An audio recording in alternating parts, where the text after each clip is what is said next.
poco tiempo antes de la caída de Constantinopla, a manos del Islam turco, el almirante bizantino, Lucas Notaras dijo una frase que sería profética a su pesar: prefiero el turbante turco a la mitra del Papa. No expresaba solo su opinión, sino la de los ortodoxos antiunionistas mayoritarios en Bizancio. Desde la Iglesia romana, durante siglos, se enseñó que había sido un castigo previsible por seguir en el cisma. Aunque también, desde la ortodoxia rusa se dijo que el castigo fue por todo lo contrario, por las veleidades uniatas del poder bizantino. Pero hay aquí una especial enseñanza de teología de la historia, porque el Concilio de Florencia pocos años antes había llegado a la formulación de la unidad, con la aquiescencia del emperador y habiendo asistido buen número de patriarcas orientales, cuya estancia con su pomposo séquito había sido costeada por el Papa para facilitar las cosas. Pero cuando llegaron a Constantinopla se encontraron con el rechazo de la sociedad que seguía queriendo el cisma, el clero y los monjes y más en especial, las monjas. Sus creencias se habían hecho extremadas, y creían un enorme pecado someterse al Papa latino. Pero en el fondo alentaba un orgullo histórico, el mismo que cegó a los judíos. Se tenían en mucho más fieles que Roma. Rechazaban el filioque, la demandación del Espíritu Santo desde el Padre y el Hijo. Olvidaban por interés que la Iglesia debe tener siempre un sucesor de Pedro al frente. Los padres antiguos avisaban de que cuando se empieza un cisma se acaba en la herejía. No fue esta la consecuencia en torno a este o aquel dogma, sino a que habían venido cometiendo errores, como los de no ceder, aunque fuera por interés material, para que el Papa convocara ayuda a las naciones cristianas.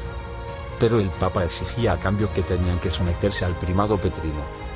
Pero pudo más el orgullo y la falsa exégesis que el miedo al turco.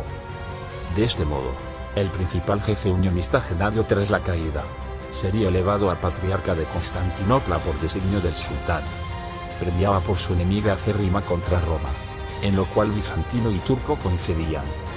Los bizantinos consideraban que su capital era de alguna manera invulnerable tanto por sus defensas, como por la protección sobrenatural. Entendiendo que la ciudad había sido dirigida en su formación por la misma Virgen, como se diría también de catedrales como la de Sartre. Antes del asalto final, hicieron lo que nunca habían hecho: juntarse católicos y ortodoxos sacando a la Virgen en procesión.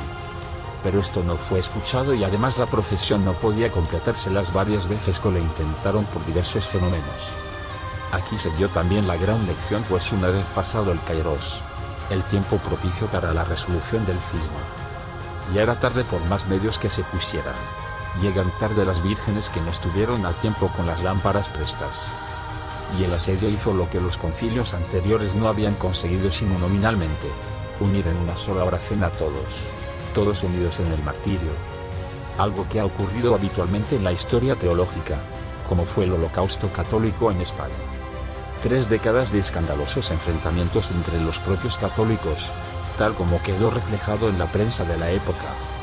Sumado a todo lo anterior, mostrando no aprender de la historia, la Grecia que se hizo independiente de los turcos, en sus élites e instituciones.